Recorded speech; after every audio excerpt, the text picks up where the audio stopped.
kanisa. Huu ndio ujumbe kutoka kwake yeye aliye Amina.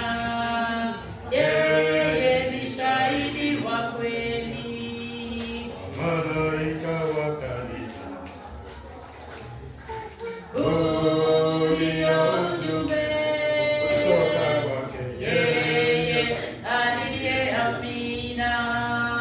Yeye ni shahidi wa kweli, anajua mambo yako yote.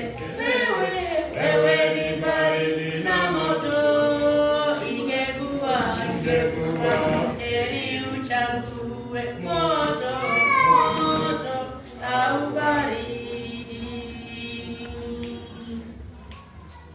Wewe unajisema mimi tajiri, sina haja na kitu chochote, kumbe hujui kwamba wewe ni mnyonge, unahitaji kuhurumiwa.